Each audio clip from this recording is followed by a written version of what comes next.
donc il a dû faire quelque chose forcément de bien. Et on va pas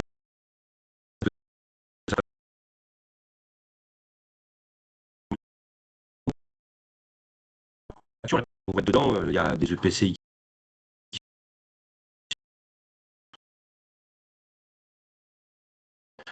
sur la partie du PIX, donc il est important qu'on puisse avoir des gens d'excellence.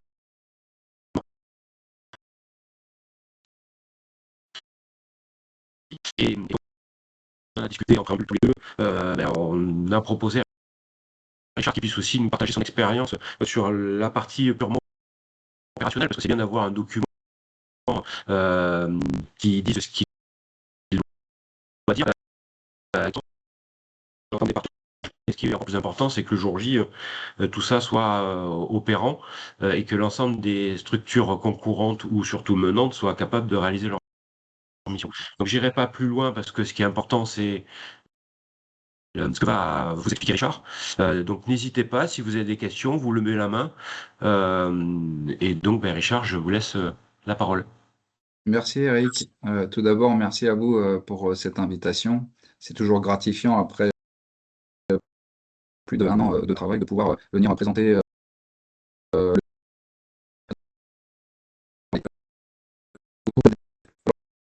les présenter, déjà dans un premier temps, je suis le lieutenant-colonel Richard Bigonneau. Effectivement, je suis à l'INSOS et je suis mis à disposition particulièrement par le SDIS du Val d'Oise depuis maintenant 10 ans et en tant qu'adjoint du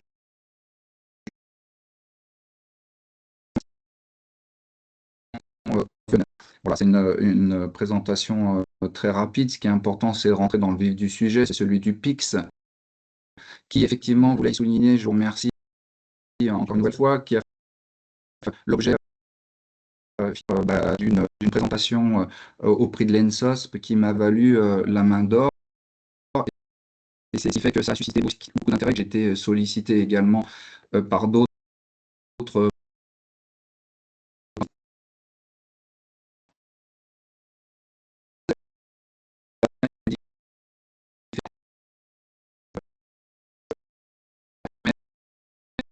au terme de lors de présentation qu'on puisse échanger. Et j'espère pouvoir répondre avec beaucoup d'humilité à certaines des interrogations et pour répondre experts qui sont, je sais, présents ce matin. Je pense à François Gianluca que je remercie. Je profite de l'occasion pour le remercier également pour m'avoir accompagné dans ce travail, car c'est un perfectionniste et j'ai beaucoup apprécié. Le plan intercommunal de sauvegarde, je vous propose déjà une définition, que nous partagions une définition commune, c'est se dire que le PIC, c'est avant tout une stratégie à l'échelle qui est donc à organiser en amont la coordination des communes membres, la mutualisation des moyens et la continuité de l'action publique en situation de crise majeure. Bien entendu, tout en respect du maire administrative. Si j'ai choisi d'en faire le cœur de mon mémoire, c'est parce que le PIC se situe, je dirais, à un point de bascule du modèle français de sécurité civile, où nous passons d'une logique strictement communale à une logique de solidarité par la complexité et la croissance des crises que nous connaissons aujourd'hui. J'en reviendrai un petit peu plus tard. Derrière le documentaire, j'ai voulu que le PIX relève réellement de problématiques d'enjeux, de gouvernance, de responsabilité politique, juridique et surtout de coordination humaine. Au départ, j'avais l'ambition d'en faire un document purement technique où je pensais apporter des solutions pour dire voilà, pour faire le PIX, il faudrait le faire comme ci ou comme ça. Et je me suis rendu compte au fil de mes échanges que c'était inutile puisque ce travail était déjà fait, qu'il y avait un début de production au niveau de la Direction générale de la sécurité civile et de la gestion de crise qui était en cours de mettre en place ce guide d'élaboration des PIX et qui d'ailleurs entre-temps est sorti.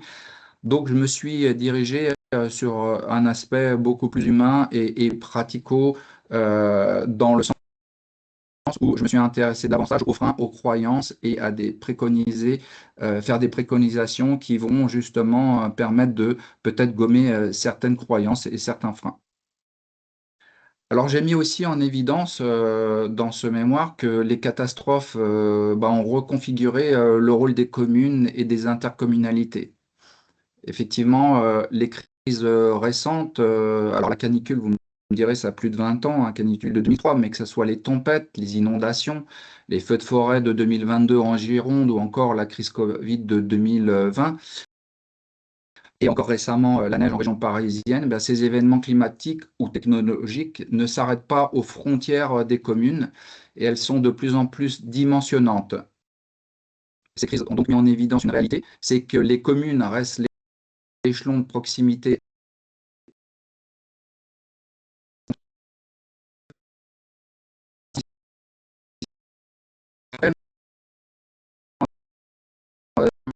font moins de 1000 habitants.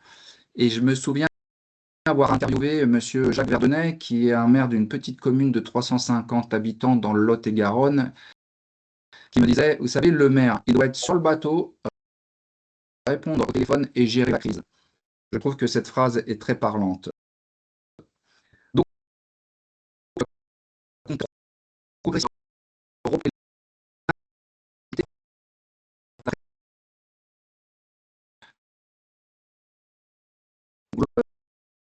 la commune agit plus près des populations. Serve ainsi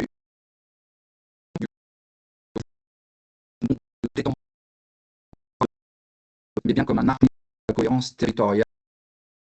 La gestion,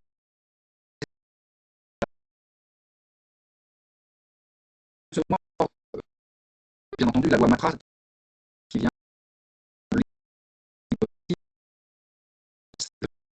notre puisque avant la loi Matra, la loi de Mosque fixait l'obligation de réaliser un PCS, plan communal de sauvegarde.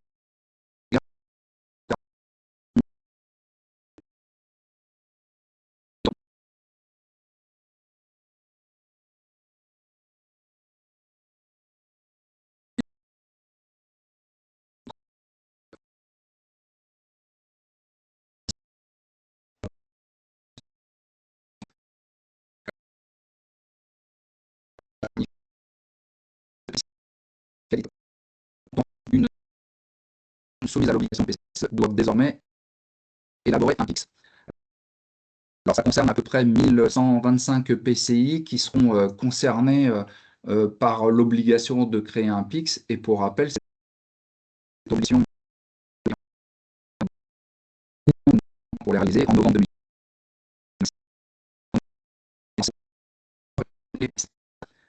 Il est important de préciser que ce n'est pas la réalisation communale de sauvegarde. Et c'était finalement là toute l'ambiguïté avec la loi de sécurité. La loi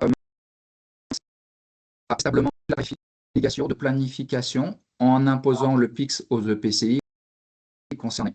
En revanche, ce que je mets dans mon mémoire, c'est qu'elle n'a pas totalement levé les zones de friction fonctionnelles entre les maires et les intercommunalités. Et c'est ça aussi que j'ai souhaité développer dans le mémoire. Je rappelle que le maire demeure juridiquement le pivot de la décision opérationnelle, détenteur exclusif et le président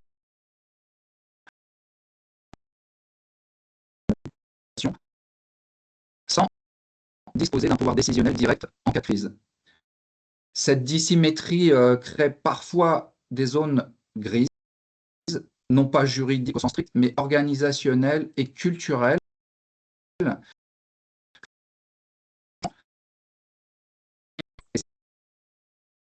identifiées dans le même croyance qui ferait en œuvre des PIX, je vous en ai parlé en préambule, et cette ce sujet est intéressant des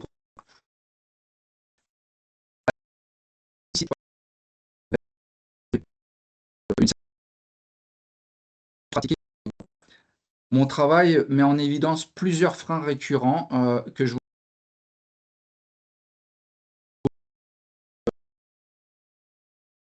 encore insuffisants, notamment chez certains élus exposés à des crises majeures. Les collectivités territoriales affichent une méconnaissance importante des risques auxquels elles sont exposées. Elles souffrent d'un déficit, je dirais, criant de sensibilisation aux risques et parfois ne mesurent même pas les enjeux.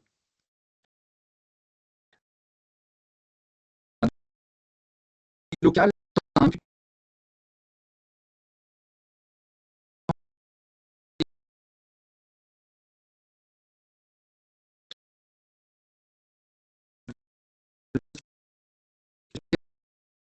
du danger.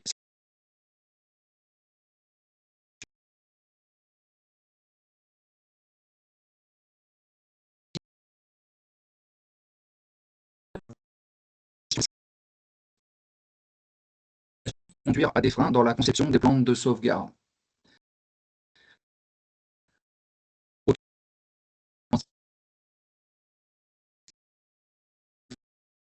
C'est toujours vendeur.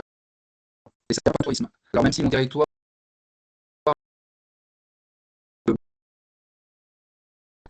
sujet. Autre frein, une politique de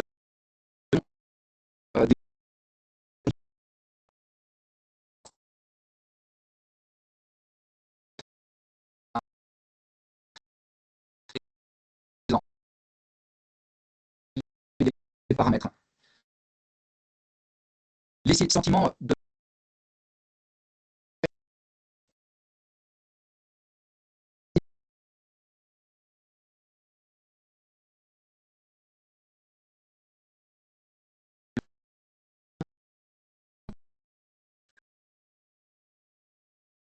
cannibalisme et des clivages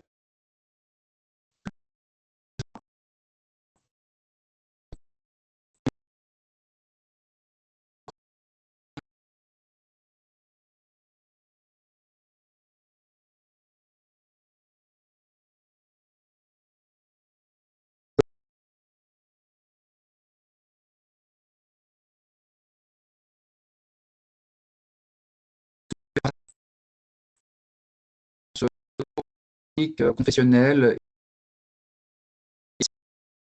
et il y a peu sur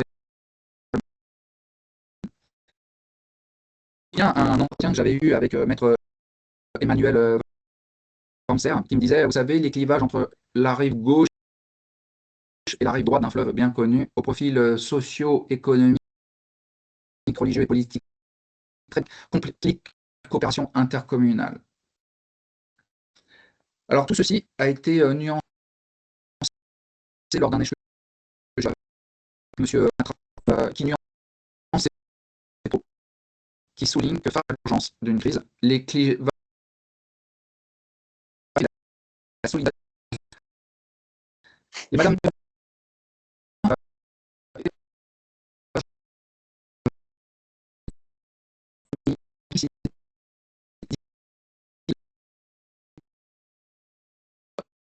événement, mais elle s'estompe par la suite. Donc c'est un sujet à mettre en évidence.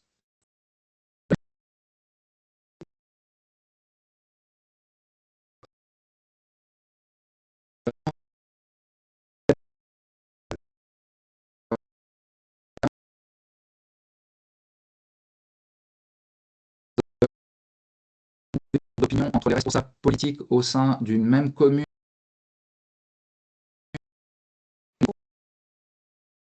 en œuvre des PIX. Et paradoxal, de façon paradoxale, certains échanges ont révélé que l'appartenance à un même parti politique peut faciliter la communication. On observe aussi parfois des réticences de la part des élus à demander la mise à disposition de matériel, par crainte de voir une demande d'appui supplémentaire se traduire par une facture. Voilà, j'ai eu beaucoup d'échanges, d'exemples. J'ai d'autres freins que je peux mettre en avant. C'est le frein lié à l'inaction face à l'inconnu, le de ressources, des contraintes budgétaires, ben, tout ça, ça conduit aussi à une inaction. On a des craintes diffuses de pouvoir au profit de l'un alimente des peurs parfois irrationnelles. Et enfin, on a un élément de force qui transforme finalement le PIX en document qu'un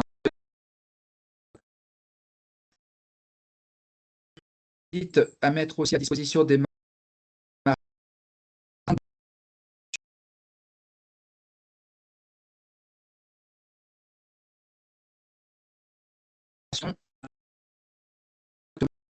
la conception du PIX. Et plus elles sont négatives, plus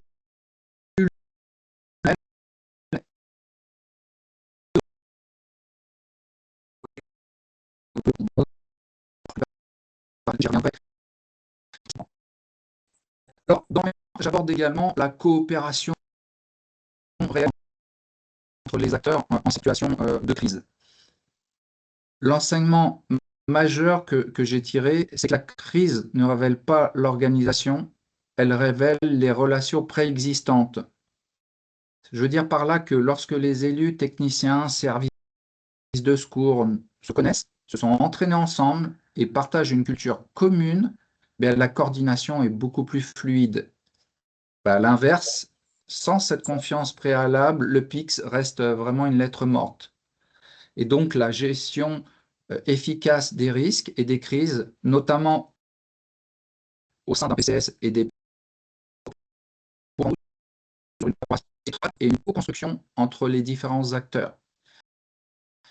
Il faut dépasser les logiques hiérarchiques et privilégier une approche partenariale fondée sur la complémentarité des expertises. J'ai noté le facteur limitant. Ce sont les dynamiques humaines, la qualité du dialogue et la capacité à décider collectivement sous contrainte qui font la différence.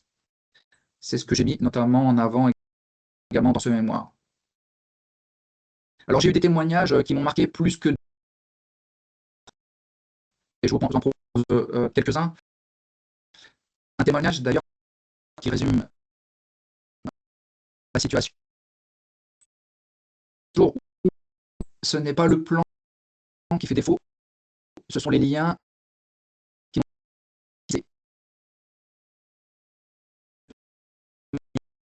aujourd'hui.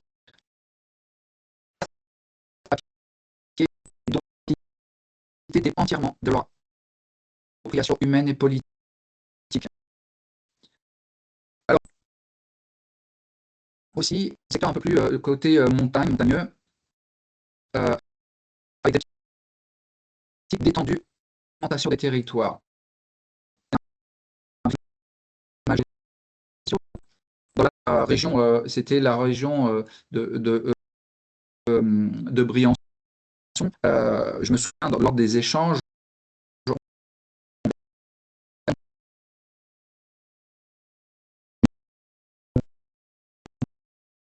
un obstacle souvent évoqué à la mise en œuvre des PIX. Parce que l'immensité du territoire intercommunal rend impossible une présence constante et uniforme. Alors, qu'est-ce qui se passe concrètement? Les pratiques font que les communes, face à cette réalité, s'organisent souvent en réseau. Ils concluent des conventions à l'échelle des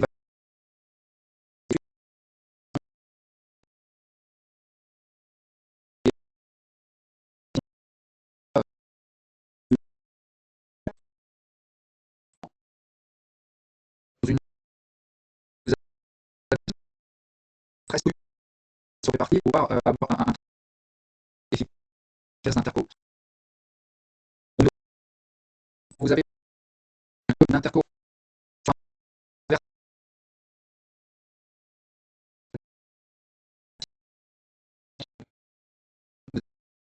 et une autre commune qui appartient à la même interco quand vous gérez la situation. Pour gérer ces problématiques, qu'est-ce qu'ils font? Ils développent aussi des conventions entre la commune d'une interco avec une autre intercommunalité qui peut faire le relais.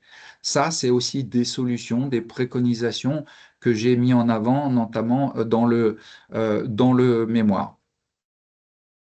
Enfin, je me souviens échanger beaucoup avec François sur ce sujet. Une des préconisations que j'avais faites, c'est de favoriser la concession des PC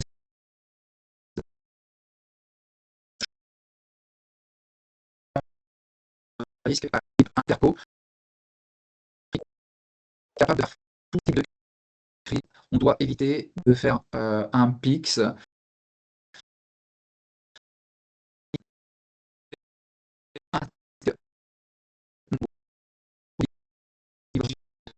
administratif.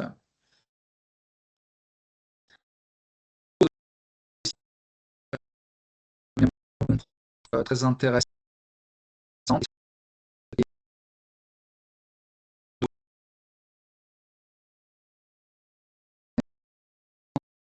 Il est bien de proposer des solutions et des idées.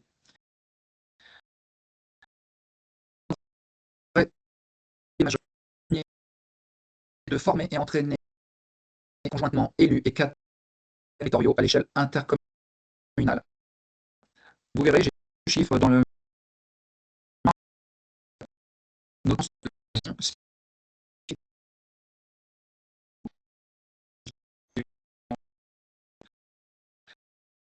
sur 60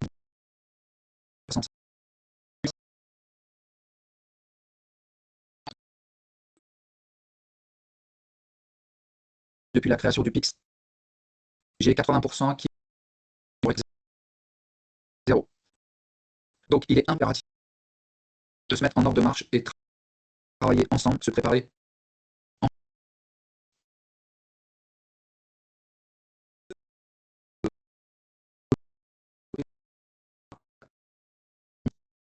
et pour imposer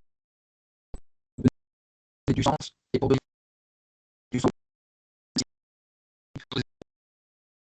pour pouvoir accompagner pour réaliser PIX. Enfin, le deuxième,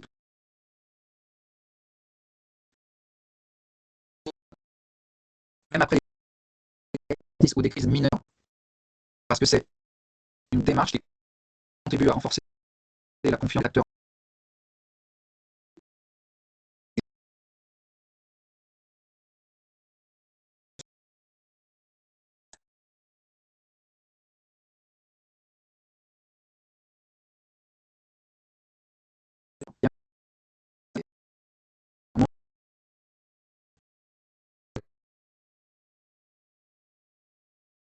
Immédiat sur la culture de crise des territoires.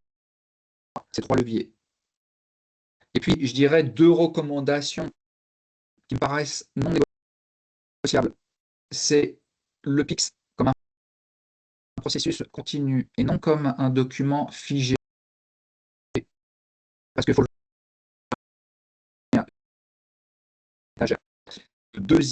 la deuxième recommandation non négociable, à mon sens, c'est faire du facteur humain axe central, au même titre que les moyens matériels.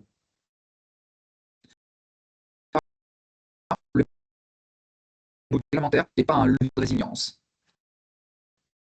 Alors, dans le mémoire, il y a beaucoup d'autres recommandations. Je pense aussi aux bonnes pratiques à Antibes, avec une mise en place d'une culture de sécurité civile depuis 30 ans. Je parle de favoriser des achats intelligents et groupés afin de minimiser les coûts. Quand je parle d'achat intelligent, c'est plutôt que d'acheter des lits de fortune ou des lits picots, lits pliables pour faire face à un type de risque, eh bien, si je dois renouveler mon dojo, des tatamis, eh bien, pourquoi pas utiliser ces tatamis comme lit d'appoint. Voilà, c'est une réflexion qui doit être menée. Réfléchir aussi sur une approche partenariale pour optimiser la gestion des ressources efficaces aux besoins des territoires. Pourquoi aller acheter un tractopelle alors que la commune voisine en a un? Pourquoi ne pas mettre en place une convention avec l'entreprise du secteur ou des marchés à bon de commande, alors que le tractopelle aurait peut-être besoin peut-être une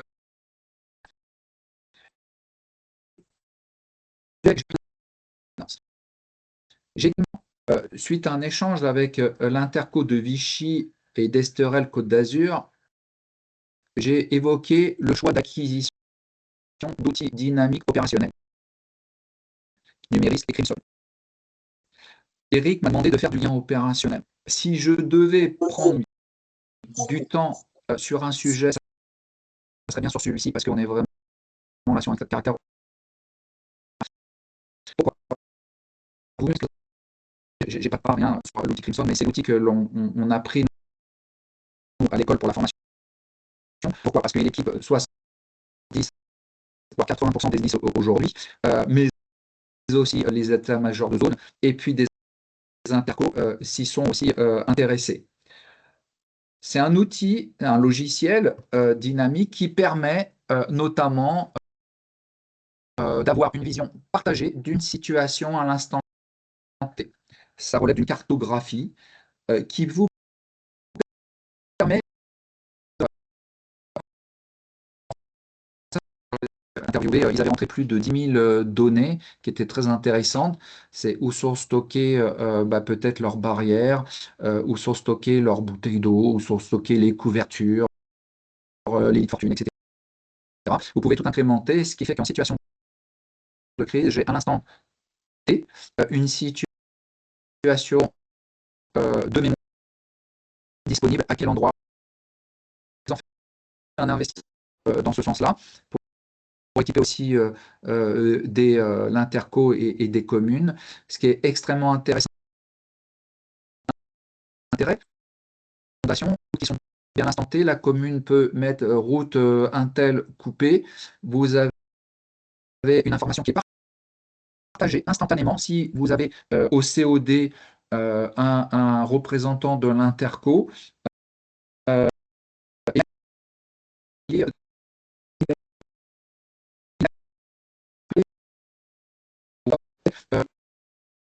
autre. En termes,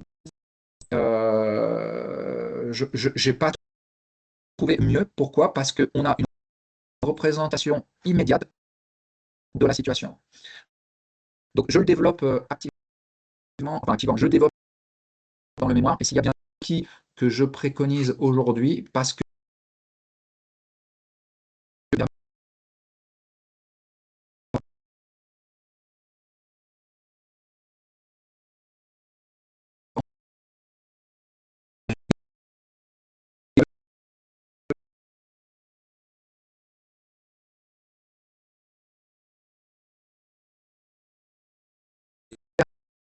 euh,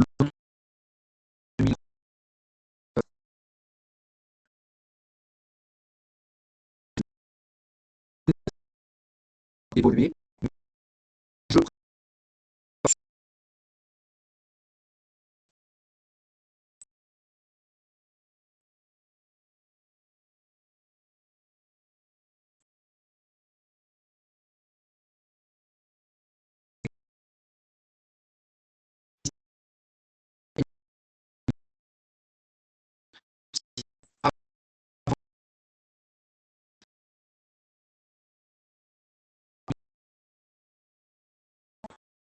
une demi-heure, oui. L'environnement est bien entendu, je reste avec votre écoute si vous avez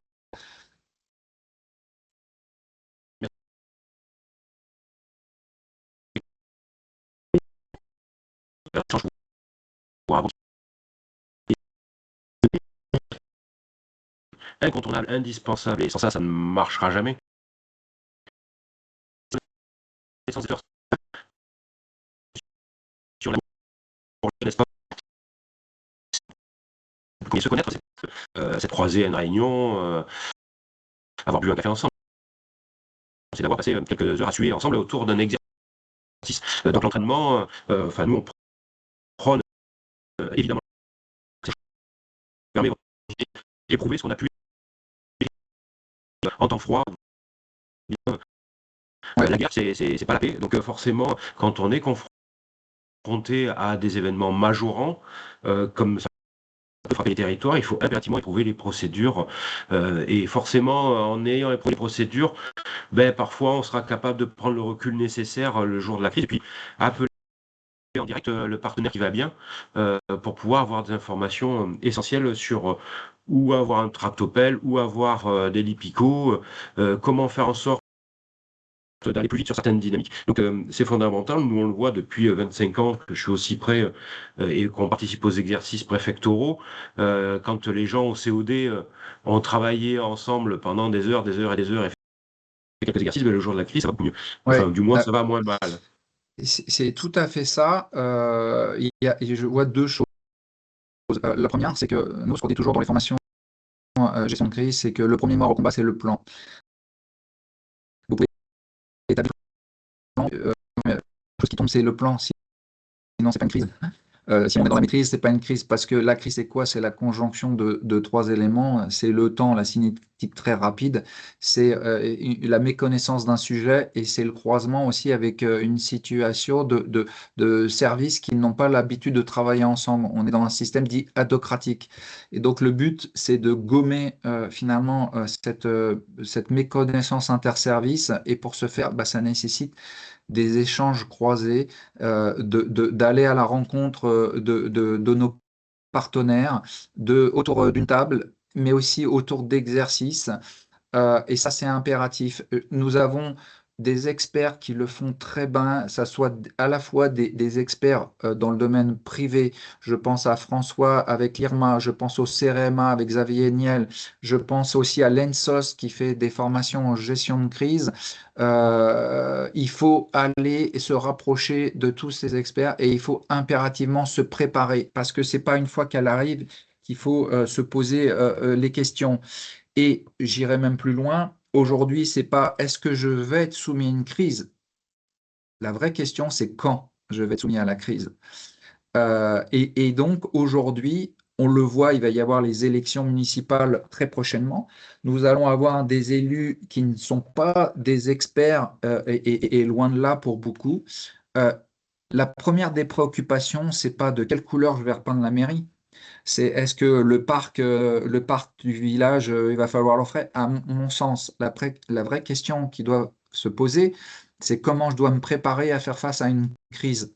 Parce que ça peut générer des morts et je dois apprendre à vivre avec mes morts.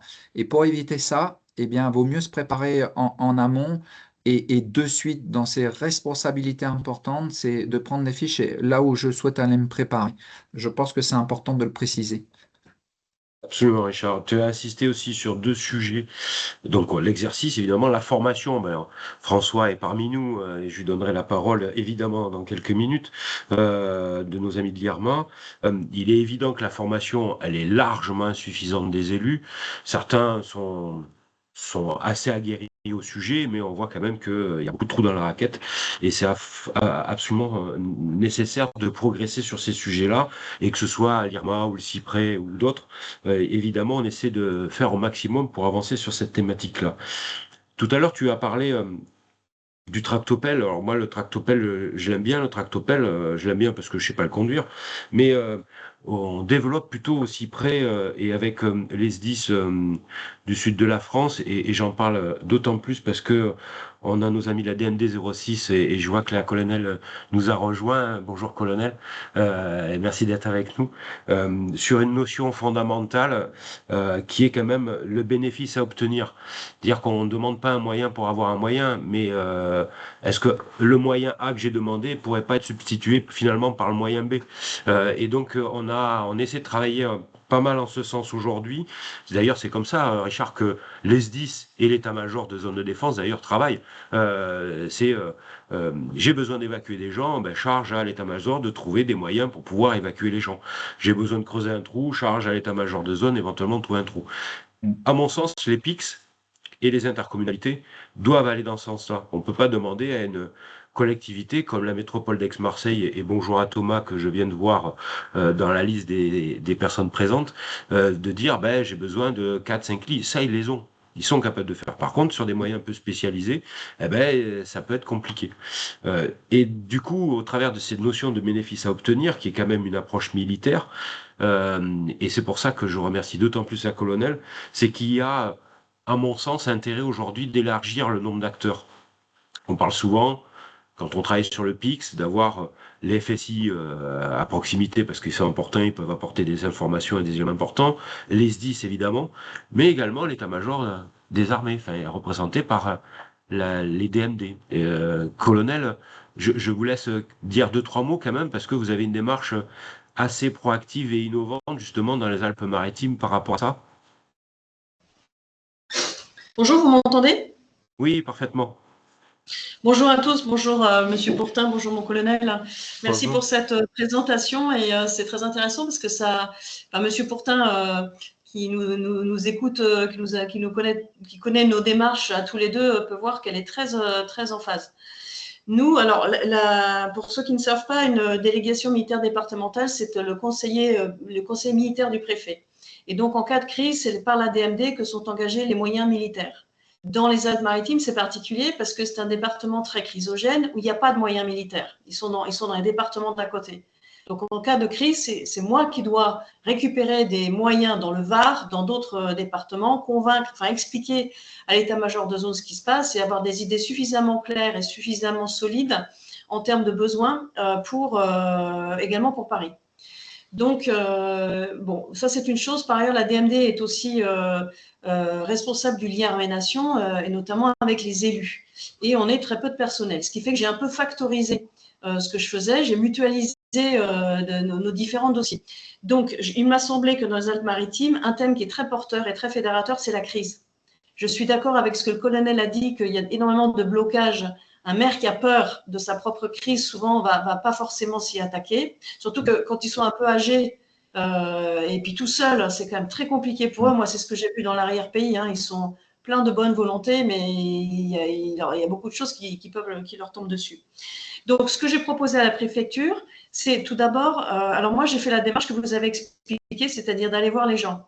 J'ai pas tout à fait fini, mais je suis venue chez vous à votre école, à l'ENSOS. Je ne sais pas si je vous ai vu, parce que j'étais avec le colonel Le Bouchard, j'ai vu beaucoup de monde. Vous m'avez montré vos simulateurs de grand feu, vous m'avez montré beaucoup de choses, c'était très intéressant. J'ai beaucoup appris et d'ailleurs, j'ai gardé des relations avec votre école. Deuxièmement, et notamment, il y a un aspect que vous n'avez pas abordé, mais je pense qu'il doit être dans votre mémoire, c'est l'aspect cognitif. En fait, au départ d'une crise, le problème, c'est d'arriver à sortir tout le monde de la sidération et de mettre les gens cognitivement suffisamment agiles et lucides pour trouver des solutions à une situation compliquée. La seule chose avec laquelle je ne vous rejoins pas, c'est le premier mort à la guerre et le plan. Ça, c'est effectivement un dicton militaire très repris, mais ça, souvent, c'est parce que le plan est mauvais. Et qu'un vrai plan, il est fait pour résorber le choc. Après, on l'adapte, on le change, on l'adapte. Mais le plan initial, quand la crise arrive, quand le choc arrive, le plan, normalement, est fait pour ça.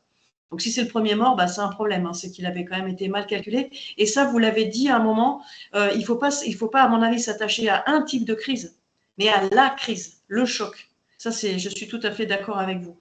Donc, je suis allée également, on a invité M. Pourtin, le CIPRES, on est allé voir la DDTM, on est allé voir beaucoup d'acteurs dans les Alpes, la Force 06, et j'en ai tiré quelques enseignements et quelques actions.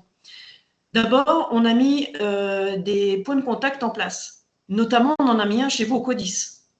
Donc, dans les Alpes-Maritimes, notre point de contact, moi j'ai 40 réservistes, hein, j'en ai 30 qui sont dans mon CO à la DMD de crise. L'un d'entre eux va systématiquement au CODIS. Parce que c'est quand même là qu'on voit au plus près la crise se faire. Il y a un autre qui sera à la Force 06, il y a un autre qui sera au CHU. Tout dépend de la crise. Mais en tout cas, je mets un POC systématiquement. Pourquoi ? Parce que lorsque les armées sont engagées sur le territoire national, ça veut dire que tous les moyens civils sont dépassés. Ça veut dire que le temps que tous les civils réalisent qu'ils sont dépassés et que le préfet nous appelle, on a perdu beaucoup de temps, beaucoup de temps dans les armées. On arrive très tard en fait. Donc, pour comprendre immédiatement le besoin, si je prends par exemple les incendies de l'Aude de cet été, c'est de se dire avec mon POC qui est au CODIS, c'est de me dire dès le début de la crise, les pompiers sont dans le dur sur tel et tel sujet. Ça ne veut pas dire qu'ils nous feront appel, mais ça veut dire que moi, je peux commencer à essayer de trouver des solutions pour si dans 12 heures, 24 heures, ça ne passe plus pour eux. Que ce soit, alors c'est souvent de la logistique, hein, voilà. C'est un exemple parmi d'autres. Donc, des points de contact partout, ce qui fait que c'est exactement ce que vous avez dit. Dans la crise, c'est ça qui compte, c'est le relationnel. Et c'est de connaître les gens, et ça rassure les acteurs de la crise de se connaître entre eux. Donc, vous prenez votre téléphone s'il le faut et vous appelez quelqu'un que vous avez identifié, qui vous connaît. Et je suis tout à fait d'accord avec ce que vous avez dit, que les crises révèlent la relation entre les personnes et pas forcément les procédures. Ça, je suis tout à fait d'accord. Ensuite, j'ai organisé un grand événement le 21 janvier. J'avais invité le SDIS qui est venu, Monsieur Pourtin. Également, vous avez mentionné la mairie d'Antibes qui était invitée également. Et j'ai réuni, c'était une journée rétex opérationnelle de gestion de crise. J'ai réuni donc il y avait le maire, le premier adjoint d'une mairie de l'Aude qui a été très affectée par les incendies cet été. J'avais fait venir une experte des gros crashs aériens, la directrice de la sécurité de l'aéroport de Nice-Côte d'Azur, et j'avais fait venir le directeur de la sécurité du Negresco qui a géré lors des attentats du 14 juillet à Nice, qui avait géré en fait tout le choc et toute la crise dans le Negresco. Ensuite, plusieurs autres personnes sont intervenues. Ça a duré toute une journée, et le but principal, c'était de mettre dans la même pièce au Palais des Sardes tous les acteurs de la crise, CHU, SDIS, Force 06, de la crise dans les Alpes-Maritimes. Exactement pour ce que vous avez dit, pour qu'on se rencontre, qu'on échange des cartes, qu'on se parle et qu'on puisse ensuite s'inviter les uns les autres pour se présenter nos métiers.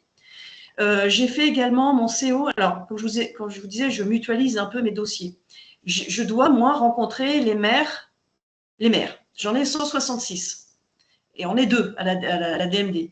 Donc, ce que j'ai fait, je me suis mise dans les PIX, dans tout ce qui était PIX, mais j'ai également récupéré avec mes réservistes tous les plans communaux de sauvegarde pour en faire les best practices. Alors, certains, ils sont de tout niveau, ils sont de toute nature, mais pour en tirer une sorte de plan communal de sauvegarde avec les best practices des uns et des autres, les meilleures pratiques. Vous avez mentionné ça tout à l'heure. Et ça, on est en train d'en faire une sorte d'outil pour pouvoir le proposer à la préfecture et au maire. Ensuite, je suis allée voir la préfecture et moi, ce que je leur dis, c'est que j'ai besoin de connaître les maires de l'arrière-pays. Et s'il faut, plusieurs d'entre eux, en fonction, comme vous l'avez dit, des bassins de vie et pas forcément des intercommunalités. C'est ça. Voilà. Donc, la préfecture nous a dit très bien. Moi, j'ai dit, vous allez proposer aux maires qui sont le plus en difficulté pour faire leur plan communaux de sauvegarde ou leur PIX, vous allez proposer l'aide des militaires. Et nous, on viendra, en ayant bien sûr coordonné ce qu'on va dire avec le SDIS, avec les acteurs du département, on viendra les aider. De sorte que moi, je connais mes maires, on se rencontre. Le jour où il y a la crise, je suis capable de savoir tout de suite si un camion va passer ou pas dans le petit virage dans montagne, dans l'arrière-pays ou pas. Et donc, on le fait, la préfecture va tout à fait d'accord avec ça, puisque eux ne peuvent pas faire ce travail. Par ailleurs, je sais que le SDIS, dans d'autres départements, va voir les maires et fait ce travail, mais pas dans le 06. Raison pour laquelle, quand j'étais venue vous voir dans votre école, j'avais discuté avec quelqu'un de chez vous qui m'avait dit, nous, on a une sorte de caisse à outils, ça prend 2 jours à maîtriser pour aider les maires. Et j'avais dit, on va se mettre là-dessus, vous direz comment faire. Voilà. Enfin, les drills et les exercices. Alors moi, je suis tout à fait enthousiaste là-dessus. Toutefois, je constate qu'ils sont souvent trop ambitieux, notamment lorsqu'ils sont faits par les préfectures. En fait, les préfectures ne peuvent pas à la fois s'entraîner et entraîner les autres. Donc, moi, ce que je conseille plutôt, c'est des petits drills simples au niveau des mairies, parce que ça rassure les gens de savoir qu'en cas de crise, on sait où est la clé, on sait le mot de passe, on sait quel ordinateur allumer, on a un annuaire des téléphones satellites, on sait comment faire fonctionner son téléphone satellite, et ainsi de suite. Des petits drills, parce que cognitivement, ça aide à passer le cap le plus dur. Pour ce qui est des exercices, moi, ce que j'ai dit à la préfecture, c'est que je déconseille des trucs trop ambitieux. Parce que vous finissez par n'entraîner plus personne. Donc, ou bien vous entraînez les maires et vous ne vous occupez que d'eux, ou bien vous entraînez le personnel de la préfecture, vous ne vous occupez que de lui, ou bien vous entraînez les services de l'État, vous ne vous occupez que d'eux, vous les animez. Ou alors, vous entraînez toute la chaîne, mais sur une seule fonction. Par exemple, est-ce qu'on arrive à communiquer quand il n'y a plus de communication? Comment est-ce qu'on se joint? Mais pour le moment, ce que j'ai vu, c'était des choses qui étaient trop ambitieuses, trop larges. Donc, ou bien on entraîne tout le monde dans un seul domaine, ou bien on entraîne un type d'acteur, mais on ne peut pas tout faire en même temps. Ce qui fait qu'à la fin des exercices, souvent, tout le monde est un peu frustré, un peu déçu, puis finalement, les gens n'ont pas vraiment pu participer, quand encore, ils ont été animés. Voilà. Okay. Donc, en gros, c'est notre, voilà, c'est ce qu'on essaie de développer. Est-ce que je peux me permettre de rajouter un point, Eric? Oui, bien sûr, Richard. Il y a 4 points sur lesquels je voudrais revenir. Le premier, je n'ai pas été assez précis, mais vous l'avez souligné.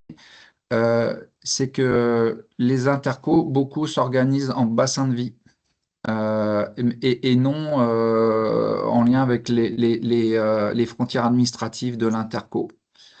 Alors, dans une des préconisations, je l'évoque et je dis, bah, il faudrait malheureusement peut-être revoir cette conception. En tout cas, voilà, c'est une des préconisations, effectivement. Ensuite, vous avez des SDIS qui créent des groupements spécifiques pour accompagner les élus dans ce travail-là, justement des PCS et d'exercices et des PICS. Mais ça, c'est dépendant de la politique interne du SDIS. Beaucoup s'y inscrivent. Je sais que dans l'Allier, le directeur est très sensible à ça. Il a développé un groupement spécifique, dans le Val d'Oise également. Donc, ce qui fait que, on a un accompagnement un peu plus important dans certains SDIS que dans d'autres. Troisième point, vous avez évoqué la formation à l'ENSOS. Effectivement, nous formons aussi nos officiers pour accompagner les élus. On a une mallette, comme ça vous a été, comme vous l'avez signifié, pédagogique, et on les prépare pour aller accompagner les élus dans cette démarche. Et le quatrième point, quand vous parlez des exercices, je partage complètement. Il ne faut pas partir sur des exercices d'envergure. Il faut la politique du petit pas. Il faut commencer à se mettre autour d'une table et dire, voilà, sur votre commune, vous avez une coupure électrique. Ben, pour eux, alors vous allez me dire, c'est un événement, c'est pas une crise. C'est pour ça que je partage pas forcément tout, mais tout dépend comment on définit une crise. Et on a tous des définitions, il y a autant de définitions qu'il y a d'experts en crise, donc c'est un peu compliqué. Mais en tout cas, je partage complètement le fait qu'il faut commencer petit, peut-être commencer par une coupure électrique, commencer à une difficulté. Vous organisez un trail sur votre commune, ben, quelles difficultés on peut rencontrer, et là, progressivement, installer un rapport de confiance aussi entre l'interco et nos élus. Et ce qui fait que progressivement, on peut monter en gamme la politique du petit pas. Voilà, c'est ce que je souhaitais aussi préciser. J'adhère complètement à ce qui a été dit. Après, Richard, l'ENSOS, comme toujours, est toujours humble dans ce qu'elle dit. Moi, j'engage toujours tous les élus du département, de la région Provence-Côte d'Azur et d'Occitanie, qui sont nos territoires d'action, à aller faire le simulateur de l'ENSOS, qui est un Ouais. excellent simulateur d'entraînement et de formation, pour Mm. pouvoir justement bien comprendre la dynamique de la crise. Enfin, parmi les outils qui existent, il en existe plusieurs, mais celui d'Ensoft, franchement, il est particulièrement bien, vous m'excusez du terme chiadé, comme on peut le dire, Ouais, et super Merci adapté. Eric. C'est vrai que j'ai l'humilité de pas, voilà, bien entendu, je suis l'ENSOS, c'est important que j'en parle, mais j'y crois fortement, quoi. C'est un bâtiment qui est tout neuf, qui est sorti de terre, qu'on a ouvert en 2025. Et là, parce que je participe aussi à l'accompagnement des élus dans ce bâtiment-là, à la gestion de crise. Vous parliez de sidération. Je peux vous dire que quand on lance des exercices, on est un peu dans la sidération, et c'est comment je m'organise, comment je mets en place une communication efficace, comment je priorise, comment je prends en compte l'information montante, descendante, comment je vais rendre compte et quand au préfet. Voilà, c'est toutes ces interactions que l'on fait jouer avec de vrais acteurs, puisqu'on fait appel à de vrais élus pour nous accompagner, à de vrais experts, à de vraies associations agréées, à de vrais FSI, à de vrais journalistes. Donc on se met vraiment dans une vraie configuration. Et comme je dis toujours, il est toujours mieux de se préparer et de faire des erreurs en formation comme celle-ci pour demain être un peu plus armé et plus efficace. Voilà. Et merci de l'avoir souligné. Et c'est normal. Et puis, on a la métropole d'Aix-Marseille qui est avec nous au travers de Thomas Barbarotta, qui a un Ah contrat ben d'ailleurs avec Thomas, l'ENSOS depuis fort longtemps mais pour je le entraîner vois. plusieurs fois par an ses élus. Et tous les techniciens et élus de la métropole qui sont passés au simulateur en sont tous épuisés, mais ravis. Ouais. Je dis toujours, une formation, quand on termine, on dit, oh, qu'est-ce que ça a été dur, mais qu'est-ce que c'était bien. Voilà. François Giannoccaro, tu es parmi nous. Richard t'a remercié et salué juste avant ton arrivée par rapport à ce qui a pu être dit. Te connaissant, tu as des éléments complémentaires et puis les expériences grenobloises sont toujours intéressantes à partager. Juste une chose par rapport à François, Oui, j'ai beaucoup aimé un sujet que j'ai mis en avant aussi, c'est une chose que l'on ne fait pas, mais peut-être que c'est un peu trop tôt. Il faut déjà mettre en place, c'est de travailler sur la robustesse de nos PICs. C'est-à-dire qu'une fois qu'on a mis en place nos PICs, il faut travailler sur cette robustesse et surtout évaluer le côté résilient, efficace de nos plans. Et j'ai bien aimé aussi cet échange avec François sur ce sujet, s'il veut en toucher un. je me sens Alors, timide, François. Tu peux parler directement non, non, non, non, je salue tout le monde, je salue mon équipe qui est également connectée, je salue l'initiative du Cyprès, on a l'habitude de travailler tous ensemble, et bien entendu les travaux qui sont riches, variés, côté ENSOSP, et je salue Richard, où j'ai beaucoup appris à échanger avec vous. Euh, on a vu tout ce qui relève de la planification et des enjeux managériaux. Tout ce qu'on a évoqué là, on est vraiment sur la dimension montée en compétences et créer les conditions d'une interopérabilité qui demain sera opérative parce que le facteur humain est préparé. Avec une distinction entre les professionnels et les enjeux, les réalités de nos territoires. Je les rappelle, 25 000 communes de moins de 1000 habitants, 30 000 communes de moins de 3 000 habitants, 33 000 communes de moins de 5 000 habitants. Avec une autre réalité, 1285 intercommunalités, dont près de 80% à caractère rural. Donc le facteur humain préparé, il y a un véritable enjeu. Ça questionne à la croisée des enjeux de la montée en compétences qui arrivent dans un contexte cette année de renouvellement des équipes municipales et dans un contexte territorialisé. On constate aujourd'hui au niveau des intercommunalités qu'on n'a pas encore une fiche métier qui permettrait précisément d'intégrer cette dimension.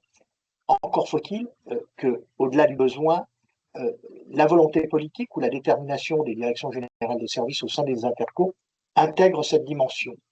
Demain, à la croisée, bien sûr, des problématiques de risque, décision et territoire, mais également à la croisée d'autres dimensions, toujours en prise avec les risques, la sécurité, la sûreté. Parce que j'imagine mal sur des petites intercommunalités à caractère rural que ces questions soient créer un poste 100% dédié risque, décision, territoire. Donc il faudra forcément qu'on traite d'autres enjeux de manière à ce que cette fonction support s'intègre dans la réponse d'une situation critique dans le bassin de vie de l'intercommunalité face à différents types d'agressions. Donc sans avoir une approche aléa-centrée, Richard l'avait rappelé dans son mémoire, donc j'ai le contenu, mais voilà, l'interco doit faire face à différents types d'agressions, comment cette organisation est opérante à 4 heures du matin dans des logiques dont il faudra examiner l'interopérabilité, le cas échéant dans la réponse hors sec. Bon, je suis déjà trop bavard, mais j'ai tenté de faire l'exercice d'écrire moi ma question. Richard évoquait à l'instant les enjeux de la robustesse.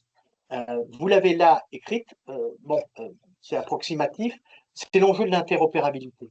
Elle est consacrée, pour ceux qui ont lu entre les lignes le décret d'application, autour de cette consécration du poste de coordination intercommunale. C'est majeur. On a vu dans des retours d'expérience que quand des postes de commandement avancés avaient été établis sur des inondations à Paris, sur des retours d'expérience également dans le sud-ouest de la France, que ce soit les pompiers, les gendarmes, les maires, ont pu se coordonner. Se coordonner déjà pour identifier quelles étaient les expertises pour aider à la prise de décision. Hein, le maire, il n'a pas à côté de lui le gars de Météo France. On a également les enjeux de l'appréciation de l'incertitude au regard des données qui arrivent du terrain. Hein. Alors bien entendu, il y a le COD dans la réponse verticale, il y a le PCO, mais si demain on imagine incrémenter la réponse verticale hors sec avec la réponse territoriale à l'échelle du bassin de vie, c'est comment on va coordonner la remontée d'informations du terrain vous allez me dire, mais il y a le PCO. Encore faut-il que la doctrine PCO intègre la dimension PCI. Et ça, c'était un échange qu'on avait eu avec Richard. Est-ce qu'on est sur une approche homogène d'un territoire à l'autre ou plutôt uniforme? C'est comment tout ça va être planifié. Moi, je parlerai de planification opérative. Je sens bien que les intercos ne mesurent pas la portée de la manière dont ça va se coordonner sur le terrain. Est-ce qu'il faudra un officier liaison au PCI ou au contraire un cadre de l'interco qui ira au PCO? Parce qu'à 4 heures du matin, le don d'ubiquité, il ne sera pas là, surtout en secteur ruraux. Hein. Donc, il y a un enjeu d'interopérabilité. Il est à examiner à la lumière du retour d'expérience. Et là, je posais la question, comment implémenter le PCI dans l'organisation sans empiéter sur le maire, le préfet? Dit autrement, comment optimiser la planification opérative pour coordonner PCC, PCI, COD, le cas échéant, COD s'il est armé. Vous voyez un peu? Et à la croisée de tout ça, une fonction nouvelle qui apparaît dans la réponse. Une fonction nouvelle, Richard l'a dit avec ses mots, avec certains outils, Crimson, Numéris, c'est la fonction régulation de la mutualisation des moyens entre ce qu'on a répertorié et comment on va le réguler pour l'aide à la prise de décision. Ça sous-entend certainement que cette fonction régulation de la mutualisation des moyens sera au plus près du COD, si c'est possible, et quand le phénomène est à cinétique rapide ou subi, cette fonction régulation sera sur le terrain, au plus près des acteurs qui seront en prise avec la décision sans délai. Hein, sans délai hein. Là, je suis un peu, côté Irma, on y réfléchit et on sent bien que là, il y a un enjeu et pas beaucoup d'acteurs encore qui y réfléchissent. Pardon d'avoir été long. Si François, pas de souci. Et pour dire en complément de ce que tu as annoncé comme chiffre en introduction, 64% des Français sont exposés au risque d'inondation. Donc, ça nécessite forcément de se poser quelques questions et l'interopérabilité est essentielle. Et quand on parle de PIX, d'ailleurs, souvent, il est une case qui est manquante, c'est l'interconnexion des pics entre eux, parce que on a tout type de paysages comme collectivité. Il y a petites communes, des grosses communes, mais il y a des petits EPCI, des très gros EPCI. Et parfois, le PCI est intégralement sous les eaux. Forcément, c'est pas lui qui va pouvoir gérer l'hébergement. Donc, s'il peut pas prendre le lien avec le PCI d'à côté, et donc s'il n'y a pas des discussions entre les acteurs, forcément, c'est très compliqué. Et c'est pas forcément à la préfecture à organiser ces échanges et ces discussions. C'est aussi aux gens à se prendre en main, comme l'a dit la colonelle Colletter. C'est aussi aux gens, aux individus, à aller voir les différents acteurs pour aller échanger, discuter avec eux et pas hésiter à aller relativement loin. Je sais qu'autour de l'écran, il y a une collectivité un petit peu particulière qui a plusieurs avantages ou désavantages. L'avantage d'être en pleine rédaction de son pic, les avantages d'avoir eu du feu de forêt cet été et puis des inondations dernièrement. Olivier Richet, est-ce que ce qui a été dit par les différents intervenants à l'instant appelle des commentaires? Hein? C'est des retours d'expérience. Alors, on a évolué depuis les incendies de cet été parce que la gestion du PICS, qui est en cours de rédaction, comme vous le disiez, Eric, hein, on n'a pas du tout la même gestion entre les différents incendies de cet été. Donc, d'abord, les premiers incendies qu'on a eu au mois de juillet, où on a eu une gestion qui était plus comme une gestion d'amateur. Parce qu'on a géré ça pas du tout en cellule de crise. On l'a géré plutôt avec nos collègues des mobilités, qui est le service le plus fréquemment touché. Et les méga incendies de l'Aude en fin d'été, début août, qu'on a géré déjà en cellule de crise interne chez nous. On avait déjà eu une première évolution. On a continué nos travaux sur les mois qui ont suivi, sur le intercommunal de sauvegarde, et on a géré les inondations, dont on vient d'être victime ces dernières semaines, d'une toute autre manière, avec la présence de l'EPCI en PCO sur la ville-centre, et avec l'ensemble des intervenants sont des interlocuteurs dans la même pièce. Et ça a pris tout son sens parce que toutes les questions que pouvaient avoir les élus, on a une ville-centre, nous, sur le territoire du Grand Narbonne, une ville-centre qui est Narbonne et 36 autres communes qui sont souvent dépourvues à la fois de moyens, mais également de technicité et puis de connaissances sur certains risques. Toutes les doléances qu'on a pu avoir des communes, elles ont pu être traitées immédiatement. On a pu aussi on a eu un rôle de redescente d'informations et ça a vraiment pris tout son sens. Et le retour aujourd'hui des élus, parce qu'on a eu une conférence des maires mercredi dernier, il est très très très très bon. Voilà, alors, à la fois le retour des élus, à la fois le retour du préfet. Et c'est une forme, à mon avis, qu'il faut conserver. C'est une forme aussi qui a été compliquée parce que ça a été une modification. On a mieux travaillé au sein du PCO et au sein on a mieux travaillé pour nos communes. Par contre, on a un peu délaissé l'interco. Peut-être une information un peu tardive pour nos collègues interco, pour nos services. Et le vrai travail, c'est réussir à emboîter toutes ces difficultés. Merci beaucoup, Olivier. Du coup, ça nous aide à pas mal avancer sur l'élaboration du PIX. Alors finalement, quel Ah oui, millier oui, du temps. nous, on peut pas dire qu'on manque d'exercice depuis le mois de juillet. Merci beaucoup. Est-ce qu'il y a des questions ou des remarques? Une observation sur les exercices. Oui, François. Un retour d'expérience côté IRMA, c'est que aujourd'hui, l'exercice, l'entraînement, il a vocation à mesurer la performance du facteur humain dans son organisation. On a constaté que c'était également un terreau pour identifier les trous dans la raquette. Et sur certaines intercommunalités, les collègues à l'IRMA ont mis en place des exercices à l'échelle intercommunale, impliquant des communes, très tôt dans la démarche, de manière à identifier là où ça dysfonctionne et, pour le coup, identifier les fonctions support de l'intercommunalité qui étaient défaillantes ou au niveau des communes, et que ça puisse permettre d'avoir également la feuille de route sur laquelle il faut travailler très tôt. Donc il y a une approche un peu déductive ou inductive au regard de la méthode. Là, je pense que la croisée, c'est peut-être les deux. On est on a souvent discuté, François, je pense qu'on est sur la même longueur d'onde sur ce sujet. Et effectivement, si près pour nous, c'est essentiel que de faire l'exercice et le défilé du 14 juillet, c'est le défilé du 14 juillet.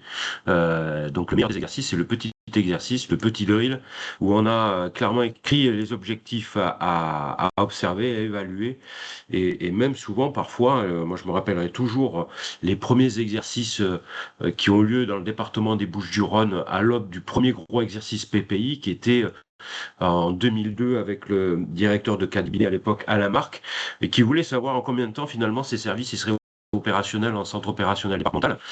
Et lors du premier exercice, il s'est rendu compte que tout le monde arrivait entre 1 heure et 3 heures. Et là, il a un peu pété un câble. Il a dit je vous prie de croire que vous allez apprendre à arriver beaucoup plus tôt. Et donc, pendant plusieurs mois, les exercices se sont multipliés de manière inopinée, jour et nuit, jusqu'à ce que les services arrivent dans des délais raisonnables. Et c'est là que on se rend compte que c'est même ce petit exercice, en combien de temps le COD ou le PC il est gréé, même si on sait que les gens réfléchissent sur le trajet. Déjà, rien que ça, c'est fondamental. En combien de temps j'ai les acteurs qui vont me permettre de pouvoir avancer si jamais j'ai le Teams qui marche pas? Parce que Teams a des avantages, mais l'avantage, c'est l'inconvénient en crise, c'est que il n'est pas autoporteur en matière de télécommunication et qu'on sait que quand c'est la vraie crise, la première chose qui tombe, c'est la communication. À ZDF, 1 minute 30 après l'explosion, il n'y avait plus de téléphone dans tout Midi-Pyrénées. Donc, comment on fait pour pouvoir continuer à travailler si on ne peut plus se parler? Donc ça fait partie des vrais sujets, des vrais enjeux. Richard a parlé du risque sismique. On a eu une présentation la semaine dernière dans nos locaux avec la préfecture des Bouches-du-Rhône sur un séisme d'importance dans les Bouches-du-Rhône, alors loin de ce qu'il pourrait y avoir dans les Alpes-Maritimes qui évalue 2500 morts et plus de 2000 sans-abri, 200 000 sans-abri, pardon, mais on aurait quand même énormément de victimes et de sans-abri si ça devait se réaliser dans le département. mais également toutes les communications par terre. Comment on est capable d'avoir des communications résilientes sur la base de la base, sachant que le satellite, c'est bien, mais la plupart des gens qui achètent du satellite s'en rendent pas compte, mais ils achètent un produit pour lequel ils sont capables de discuter qu'avec eux-mêmes. Donc, comment on fait pour avoir des communications résilientes? Et ça, c'est un drill spécifique, en fait. Parce que souvent, on rajoute dans le méga exercice tout un tas de choses, et puis on met la coupure des téléphones, mais en fait, les gens ne le font pas forcément. Et donc, c'est fondamental. Le gros exercice, il est intéressant, hein, mais il permet de voir d'autres choses. Enfin, moi, je me rappelle, j'étais un des scénaristes et animateurs pour Domino 2022, le plus gros exercice international qui a jamais eu lieu en Europe sur du multisite industriel pendant 48 heures d'exercice. Bon, ça nous a fait transpirer en préparation, mais le jour de la crise, on voit d'autres choses. Par contre, tous les petits sujets qui sont clés fondamentaux, on les voit pas. Donc, il faut les deux. Mais le plus important, ça reste le petit exercice. Est-ce qu'il y a Et des si remarques? je Oui, peux, oui, Richard. deux points par rapport à l'observation de François tout à l'heure, l'interrogation d'avoir un cadre de liaison en PCO ou en COD. Pour moi, la question, enfin là c'est personnel dans le cadre de mes recherches, hein, elle se pose plus.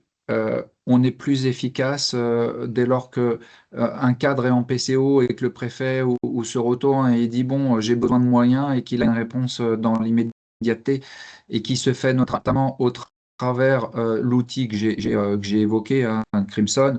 Et lorsque l'on dit bah, il faut engager des moyens là et que l'interco vous dit attention, telle route est barrée, telle route, on gagne encore en efficacité et en temps. Donc, à mon sens, cette question, encore une fois, ça n'engage que moi, elle ne doit plus se poser. On doit avoir un représentant de l'interco en PCO ou en COD. Toute la difficulté relève pour les petites intercos, parce qu'il faut aussi le souligner, des difficultés d'astreinte. Et c'est aussi ça, une problématique qui avait été soulevée. Tout le monde n'est pas en capacité de mettre en place des astreintes spécifiques pour 24 heures sur 24 sur 365 jours. Donc voilà, ça génère derrière d'autres problématiques qu'il faut gérer. Donc, à mon sens, c'est important de le souligner. Et le deuxième point que je voulais aussi souligner, vous parlez nous en pédagogie, on parle de mise en situation professionnelle, de niveau découverte, on passe de niveau intermédiaire et de niveau complexe. On met de la complexité, ne serait-ce que par des injects et des relations interservices que l'on vient rajouter, et ce qui rend la situation complexe. Et donc, il faut commencer dans ce travail opérationnel avec nos élus interco et communes sur de la découverte. Et puis progressivement, on est sur du niveau intermédiaire et on rentre dans de la complexité en donnant une dimension plus importante, mais en venant complexifier par des injects. On a une coupure de courant, on a une communication qui passe plus, on a des personnels qui sont impliqués dans les inondations. Comment vous allez faire revenir vos agents alors qu'ils sont les pieds dans l'eau, que leur maison elle est sous 2 mètres d'eau, etc. Vous voyez, c'est toutes ces problématiques. Là, on rentre aussi dans les principes mais du plan de continuité aussi d'activité qui n'est pas un PIX. Ça, c'est Monsieur Matra qui me le soulignait. Il me dit, il faut faire très attention aussi, j'en profite, aux entreprises privées qui vous vendent des produits de PIX à plus de 80 000 euros. Il ne faut pas confondre, c'est pas un plan de continuité d'activité qu'on demande, hein, c'est bien un plan intercommunal qui doit être fait pour être opérationnel. Pragmatique, efficace, mais pas à des coûts qui prennent en compte de la continuité d'activité. Donc on est aussi dans dans un autre registre. Merci Richard. Effectivement, tout ça est absolument essentiel. Moi, François, tu je voulais voudrais rajouter réagir à quelque ce que chose? disait Richard et je le remercie parce que il a le regard expert et je le confirme sur le Ah non, terrain je de ce suis qu'on loin de appelle là. euh, le regard expert fonctionnel. Euh, euh, euh, on a eu un exercice à Grenoble-Alpes Métropole où l'IRMA était observateur. Il était piloté par le CEREMA il y a quelques semaines, quelques mois. Et en l'espèce, cette fonction régulation de la mutualisation des moyens était située au siège de Grenoble-Alpes Métropole. Et qu'est-ce qui s'est passé pendant l'exercice? C'est qu'il y avait un point central unique, hein, avec Matériellement, c'était un numéro central téléphonique où les communes impactées, dans le cadre de l'exercice, appelaient cette régulation de la mutualisation des moyens. Ils ont explosé en vol. Ils ont pris des décisions sur certaines compétences qui ne relevaient pas de la compétence de l'Interco, à la croisée, bien sûr, des pouvoirs de police maire pluriels, qui étaient en attente, et par ailleurs, le COD qui était armé à l'occasion de cet exercice. Avec, pour l'anecdote, à un moment donné, le directeur de cabinet Afif Lazrak, je le cite parce qu'il a parfaitement cadré la chose, qui, en audioconférence, a interpellé les cadres de l'intercommunalité pour leur dire: vous êtes en train d'armer un COD bis, alors que les décisions stratégiques relèvent de notre niveau, et plus pratiquement, l'enseignement qui en a été tiré, c'est précisément ça. C'est que, d'autant plus que la préfecture est proche du siège de Grenoble-Alpes Métropole, qu'il y a un cadre qui aille, en cas d'événement, au COD pour que cette fonction régulation de la mutualisation des moyens soit au plus près du préfet. Le cas échéant, la question se poserait de la même manière. Si Orsec n'est pas armé, on peut imaginer que cette fonction régulation puisse être au plus près des communes impactées.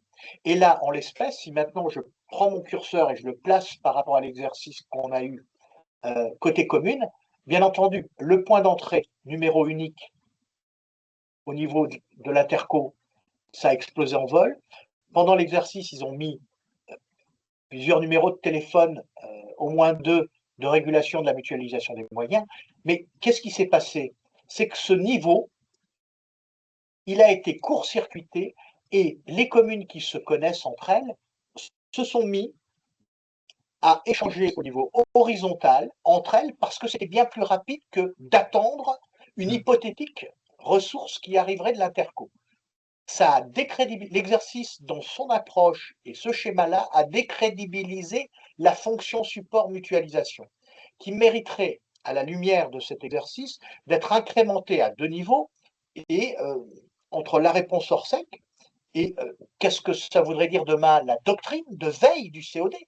Parce que même si Orsec n'est pas déclenché, le COD peut être fonctionnel, on le voit sur des événements prévisibles. Le tout, c'est d'armer les fonctions support au plus près des décideurs pour éviter qu'il y ait un nouveau niveau et que tout ça respecte ce qui est consacré en France au niveau des autorités de police. Voilà. Merci François, ça met en perspective ce qu'on connaît sur certains territoires. Thomas Barbarotta, t'es parmi nous?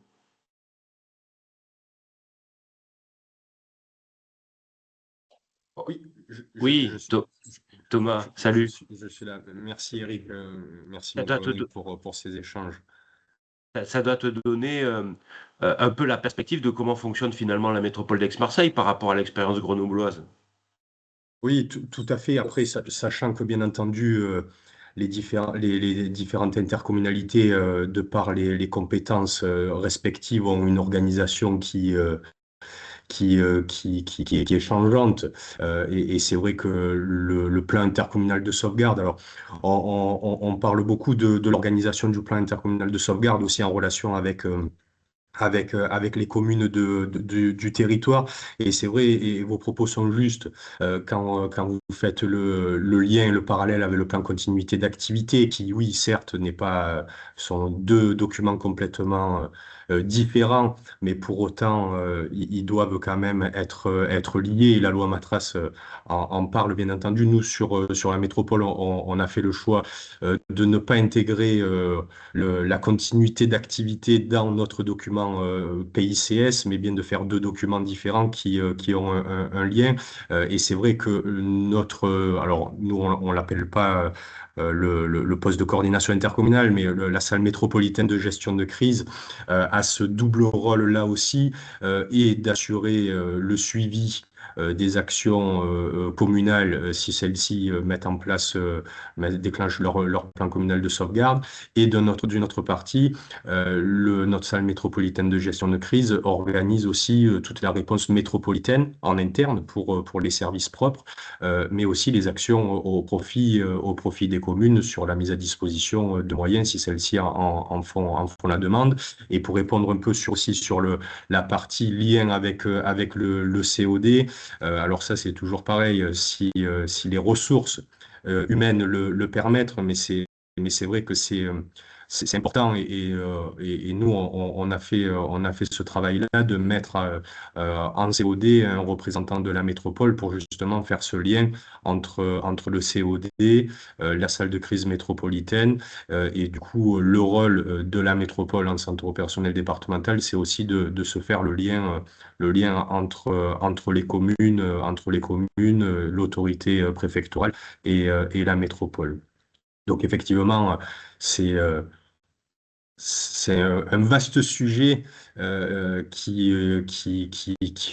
va de toute manière évoluer et les enseignements qu'on en tirera des événements qui impacteront nos territoires vont nous permettre justement d'alimenter et de mieux nous organiser pour faire face à ces événements. Merci Thomas. Mais d'ailleurs, pas plus tard que la semaine dernière, lors de l'exercice inondation, on a encore pu voir cet intérêt qui existe depuis de nombreuses années entre la préfecture des Bouches-du-Rhône et la préfecture que d'avoir ce représentant de la métropole en COD. Mais même sur un certain nombre d'événements, les feux qui ont pu avoir lieu sur la commune de Martigues, COD en vigie, mais pas forcément en mode décision, la métropole d'Aix-Marseille a envoyé en mairie un représentant pour pouvoir justement gagner du lien entre ces différents critères. Donc tu vois, en fait, François, suivant les territoires, cette maturité peut exister déjà. Oui, complètement, mais toujours pour alimenter, j'ai échangé avec le contrôleur général Ben Kemoun, maintenant elle est à la retraite, sur qui va au COD. Et avec son expérience, il me l'a dit clairement, François, demain, si vous préconisez ça dans les plans intercommunaux de sauvegarde, parce que c'est une bonne pratique, et également les villes centrales, Grenoble, ils ont un cadre qui va directement au COD en préfecture d'Isère, en cas d'événement, il faut que le gars qui soit près du préfet, ou la dame, soit clairement en capacité de prendre rapidement des décisions, parce que le préfet, et là, Dixit Ben Kemoun, si le préfet il se retourne une fois, il n'y a pas de réactivité, deux fois, il n'y a pas de réactivité, il va passer à autre chose, il va voir la chose autrement. Ça veut dire que le statut du cadre supérieur, voire de l'élu, il y a une capacité de décision au plus près des autorités de police. Là, tu touches du doigt un sujet qu'on a effectivement depuis de nombreuses années. C'est sûr, quand on envoie quelqu'un d'une collectivité à un endroit donné, c'est quelle est sa capacité à pouvoir décider, sachant que c'est pas le big boss qu'on envoie, c'est un représentant. Si c'est un technique, est-ce qu'il aura la latitude et la légitimité pour pouvoir décider directement sans référer? Enfin, c'est un vrai sujet qu'on se traîne depuis de très très nombreuses années, pour lequel je pense qu'il n'y a pas de solution toute faite, malheureusement. Nous sommes nombreux, beaucoup ont parlé. L'idée, c'est de vous passer la parole. N'hésitez pas si vous avez des questions, des remarques, des besoins, des attentes. Peut-être une observation en attendant qu'il y ait une question par rapport à ce qu'a dit François. Dans l'une des préconisations dans le mémoire, il y en a 33, donc il faut aller choisir ce qui peut intéresser. La notion de proximité de l'interco par rapport à la situation et le sinistre est importante. Et d'ailleurs, je préconise l'achat d'un véhicule poste de commandement intercommunal qui serait amené justement de par la fragmentation des territoires et les dimensions importantes, c'est de déplacer l'interco au plus près du terrain avec un poste mobile. C'est aussi une possibilité de donner de la proximité et de la réactivité et aussi de rassurer nos intercos, les communes, de sentir l'interco présence. Voilà, c'est juste une petite parenthèse. Du type PC de site? Ouais, c'est ça, ouais. Un PC intercommunal mobile qui fait que, bah, vu que le territoire est grand, bah, on décide d'aller au plus près pour prendre des décisions proactives et rapides et donner des réponses je ne vais pas dire dans l'immédiateté, réfléchies forcément, mais en tout cas d'être au plus près et d'éviter ce que François a dit, c'est que bah, les communes fassent leur tambouille et qu'on ait deux guerres qui se déroulent, quoi. Voilà, c'est juste en sachant qu'il faut aussi rappeler que l'interco, même si elle est positionnée au COD, il faut rappeler qu'elle n'a pas un pouvoir hiérarchique vis-à-vis des communes. C'est aussi important de le rappeler parce que quand le préfet se retourne, il me faut tant de lits, il faut aussi, etc. Oui, elle est capable de dire j'ai ces moyens à disposition à tel endroit, etc., à tel endroit, mais elle n'a pas d'injonction à faire à la commune. Et c'est pour ça que il est important de faire des exercices, de prendre confiance, de travailler ensemble et de mutualiser, de dire voilà, aujourd'hui, c'est telle commune qui a besoin de vous et demain, c'est vous qui aurez peut-être besoin de l'autre commune et d'avoir cette interaction. Voilà, je voulais juste repréciser ça.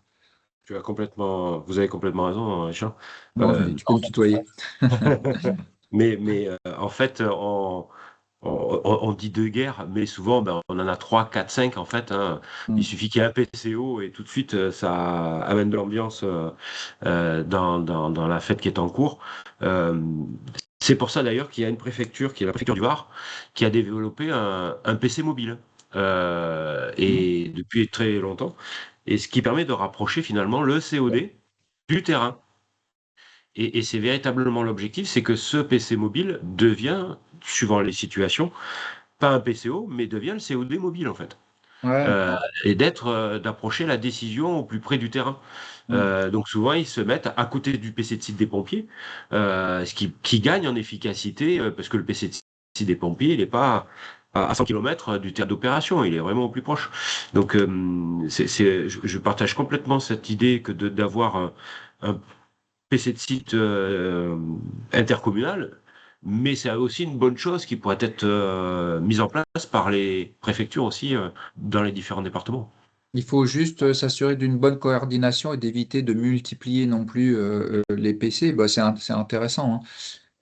Mais il faut que soit coordonné, réfléchi, travailler ensemble pour éviter les confusions. Parce que là, déplacer le COD au plus près, après la confusion entre le COD et le PCO, Bilan, quelle ouais. est la limite droite de la limite gauche, quoi. Après, on peut Exactement. tous avoir notre avis sur le sujet. En tout cas, ils ont certainement réfléchi, travaillé.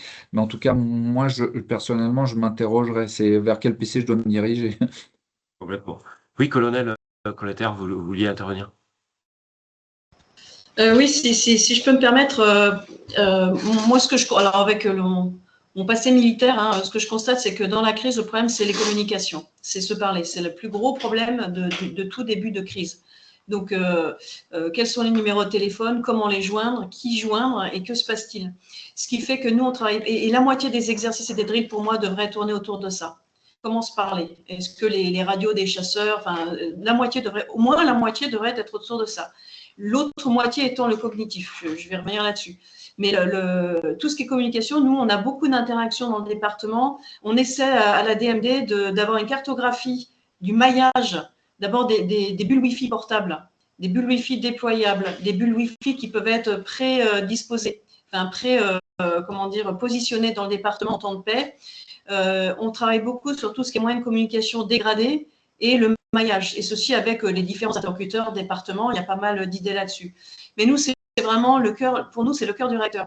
La deuxième chose, c'est le cognitif, parce que l'autre problème, c'est la fiabilité des informations. C'est très compliqué pour des gens qui ne sont pas habitués à la crise de ne pas raconter n'importe quoi trop vite. Donc, c'est ce que je dis toujours à mes personnes, c'est plus ça va vite, plus on ralentit. Et en fait, pour avoir la plupart des exercices et des drills qu'on fait, l'autre moitié, en fait, ce qui ne concerne pas les communications, c'est le cognitif. Vérifier les informations. Moi, j'ai carrément un personnel dans mon CO qui vérifie les informations. Parce que si je n'ai pas ça, ça ne me fait pas gagner de temps d'avoir répondu vite n'importe quoi au préfet ou aux armées.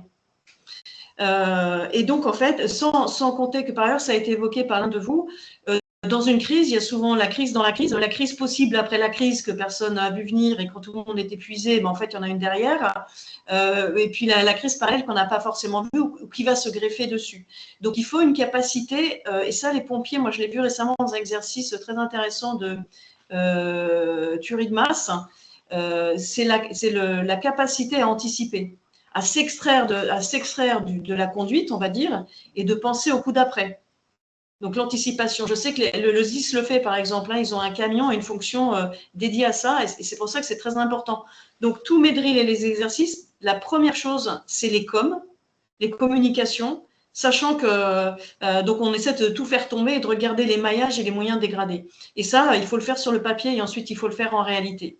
Et il ne faut pas tout éteindre d'un coup, il faut y aller progressivement pour évaluer les problèmes. Les PCA sont importants et les PRA sont importants parce que très souvent, vous avez la fameuse notion de groupe électrogène. Comment est-ce que nos systèmes avec l'ondulaire et le groupe électrogène, qu'est-ce qui va continuer à fonctionner? Donc en fait, ça se répond quand même. Hein, mais effectivement, il a raison, le colonel, ce n'est pas le même exercice. Donc pour nous, et avec le département et nos interlocuteurs, c'est 60% voire plus comment on se parle, comment on se joint. Je suis allée voir des maires qui étaient ravis d'avoir un téléphone portable, satellite, mais qui ne savaient pas s'en servir, ils ne savaient pas où il était, ils n'étaient pas branchés, ils n'avaient pas la batterie, puis de manière, ils n'avaient pas d'annuaire. Voilà, et pas qu'un seul. Donc c'est plutôt là-dessus que nous, on travaille avec nos petits bras. Et le deuxième, comme je vous dis, c'est cognitif pour rester lucide. Des gens qui ne sont pas lucides, ils peuvent avoir plein de moyens, ils ne les utiliseront pas. Des gens qui ont très peu de moyens, mais qui sont lucides, vont trouver des idées. Donc, c'est aussi notre deuxième pilier pour nous. Voilà, c'était ce que je voulais partager. Merci, colonel. D'ailleurs, je ne vous ai pas félicité et remercié de votre super séminaire, qui était franchement génial. Et c'était un des points, justement, du séminaire. Et c'est vrai que c'est absolument indispensable. Et souvent, quand on travaille sur la préparation à la crise, le facteur humain et les sujets cognitifs, on les aborde finalement pas suffisamment. Certains acteurs commencent à s'y intéresser d'une autre manière. C'est finalement quand je reçois la pression de la population par téléphone qui appelle parce qu'elle veut avoir l'info, elle veut qu'on soit pris en charge, elle a l'émotion à faire passer, il faut la prendre en charge. On commence à créer des espèces de CIP pour pouvoir commencer à s'y préparer, s'y entraîner, mais ça n'est encore que trop petit.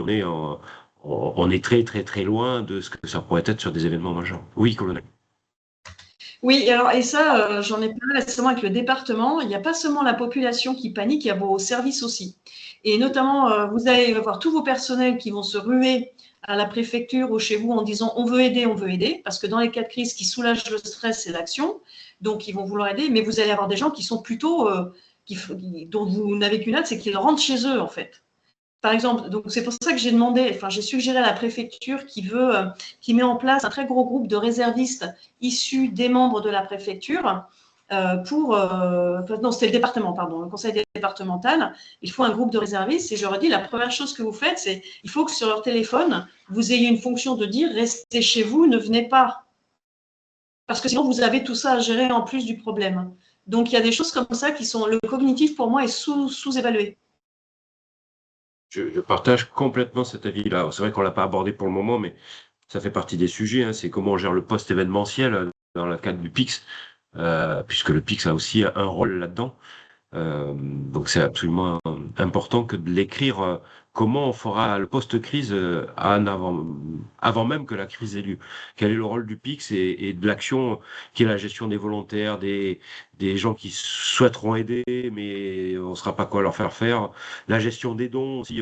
On va recevoir des tonnes et des tonnes et des tonnes d'habits, mais pas de les premiers âges. Alors même si en ce moment, les premiers âges, il faut être vigilant sur les lots que vous recevez, mais tout ça, ça se prépare en amont pour savoir où on le stocke, comment on le traite, qui le traite, comment on approche du demandeur initial. Enfin, tout ça, ça s'anticipe, ça ne s'invente pas le jour J. Sinon, c'est un peu la cata. Oui, Richard? Je salue l'équipe. Oui, Richard, tu voulais intervenir? Oui, ah oui, oui, excusez-moi, j'avais coupé le micro. Par rapport à ce que le colonel a dit sur la partie anticipation, effectivement, tous nos officiers qui sont formés à partir du grade de capitaine, c'est-à-dire chef de colonne, sont formés à l'anticipation. Et pendant 3 semaines, ils font que ça, ils sont évalués sur ce sujet. Et je voudrais en faire un parallélisme, c'est-à-dire que il faut se préparer, bien entendu, à gérer une situation de crise, mais il faut aussi se préparer intellectuellement sur la partie anticipation. C'est qu'est-ce qui risque de se passer si on fait rien? Et donc, c'est ce que nous, on travaille et ce que je préconise aussi de faire travailler les cadres. C'est, je suis confronté à une situation, je ne dois pas être dans de l'ordre de conduite tout le temps, je dois aussi réfléchir à jusqu'à où cette situation peut-elle nous amener. Dans 12 heures, quelles sont les problématiques et enjeux? Est-ce que ça sera les mêmes enjeux? Est-ce que ça en sera d'autres, etc. Et donc, il faut aussi travailler non pas sur la gestion immédiate d'ordre de conduite, mais vraiment sur l'anticipation, sur du T plus 4 heures, 12 heures, 24 heures, etc. Et ça aussi, alors, vous me direz, déjà, faut bien les préparer à gérer l'immédiateté, mais il faut, là, c'est le petit coup en plus, hein, je dirais, d'avoir le coup. Pourquoi? Parce que les moyens, on les a pas en un claquement de doigts. Ça doit parfois s'anticiper. Et pour s'anticiper, il faut des gens qui réfléchissent, des cadres qui réfléchissent justement aux enjeux à venir dans le temps. Voilà, c'est une petite parenthèse. Et c'est essentiel ce que tu dis là, puisque l'anticipation, elle n'est pas innée, hein. Elle se Ah réfléchit, non, elle se c'est un vrai prépare. métier. Ouais, et puis tout le monde n'est pas équipé en plus, Ouais. donc forcément ça se travaille, ça fait forcément partie des processus de formation, tant les formations de l'IRMA que celles du CIPRE abordent ces sujets-là parce que c'est absolument fondamental si on veut travailler sur de la crise, si on n'a pas une fonction qui a un minimum d'être capable d'anticiper un certain nombre de choses, ben on va au casse-pipe. Ça fait vraiment partie des actions à traiter. C'est C'est absolument ça. indispensable, essentiel. Et, et, et notamment quand on est dans le bâtiment de gestion de crise à l'ENSOSP, on a une cellule anticipation où justement on essaye de leur faire toucher du doigt tout l'intérêt d'anticiper les choses. Et Je c'est vais là que devoir, ça peut. je vais Oui, devoir vous François. saluer. Je salue tout le monde et sur la question de la cellule anticipation. L'autre jour, on était sur un exercice sur une grande ville. Le directeur de cabinet, puisque le maire ne participait pas à l'exercice, a dit: elle est où ma fonction anticipation? C'était une grande ville. Donc l'enjeu, c'est quoi la fiche métier de l'officier anticipation et comment sa capacité, sa culture à anticiper peut pas être un peu redistributive vers nos territoires ruraux parce qu'on n'aura pas un cadre affecté à l'anticipation. Donc là Mm. encore, c'est des enjeux de coordination. Je vous salue, je fais un petit clin François. d'œil à mon prochain comité de pilotage et lance un appel à candidature au territoire. On est en train de préparer le Résilience Tour 2026. S'il y a des territoires qui souhaitent postuler, c'est le moment. C'est une belle aventure à suivre. Et je salue la François. qualité des échanges. À bientôt. Au revoir. Bientôt, François. Au revoir. Au revoir, François. Vous avez encore un peu de temps. Si vous avez des réactions, des questionnements, soyez pas timide. Anthony, pour l'agglo d'Arles, c'est clair pour ta part? Oui, oui, c'est une vision partagée, bien résumée, et, et ça me faisait penser aux moyens à consacrer par les EPCI pour, animer cette coopération, être présent, créer des liens. C'est un travail continu dans le temps et en lien avec les élus, et c'est un gros travail, mais pas plus. Et d'ailleurs, que comme d'autres agglos que tu as pu mettre en place au travers d'un groupe de travail dédié dans lequel il y a élus et fonctions techniques d'ailleurs, puisqu'il y a les techniciens, enfin les techniciens ou ingénieurs des collectivités, des communes qui sont présents. Oui, c'est le cas. Après, on ne se réunit pas autant de fois qu'on le souhaiterait. Mais cette année 2026, avec l'approbation du PIX, le rythme va s'accélérer. Et que les élections seront passées. Exactement. Voilà, pour finaliser. Parfait. D'autres remarques? On a des communes qui sont parmi nous. Istres, Christian, ça te semble clair le lien entre commune et intercommunalité du coup? Oui, bonjour à tous. Oui, et c'est clair, c'est nouveau. Il faudra le mettre à l'épreuve, hein. Il y a toujours, quand on rentre dans des nouveaux dispositifs, toujours on est un peu frileux. Et puis, on s'aperçoit que les crises que l'on passe dans le département, quand elles touchent une commune, elles touchent aussi les autres. Donc, c'est aussi ça. Donc, partager, que ce soit les matériels et autres, oui, mais attention, on s'est aperçu, notamment lors des grands feux, que on n'était pas seul et que toutes les communes du coin étaient impactées. Donc, j'ai bien retrouvé les problématiques que l'on touche du doigt, la formation, les exercices, la communication. Et peut-être que l'Atmos peut nous aider sur les communications, mais on n'en a pas trop parlé. Alors, c'est vrai qu'on n'en a pas trop parlé, c'était pas le sujet du jour, Christian, mais on en a effectivement parlé la semaine dernière dans le cadre du Oui. risque sismique. Bon, pour rien dévoiler, on va lancer une action en lien avec la préfecture des Bouches-du-Rhône, évidemment, mais également avec d'autres acteurs, notamment l'ACMOS, l'ADRASEC, puisque les ADRASEC reviennent, et c'est tant mieux dans le cadre de la résilience des télécommunications, hein, parce que depuis qu'on sait utiliser une batterie, un fil de fer pour pouvoir échanger des ondes, on sait se parler en fait. Et les ADRASEC sont un des piliers qui peut être intéressant. Donc, dans le cadre de l'Orsec-séisme, avec la DCCFF, donc c'est une association départementale des comités communaux et feux de forêt du département des Bouches-du-Rhône. Donc, tous ces acteurs vont se réunir en lien avec forcément les intercommunalités pour refaire le point de cette résilience des télécommunications.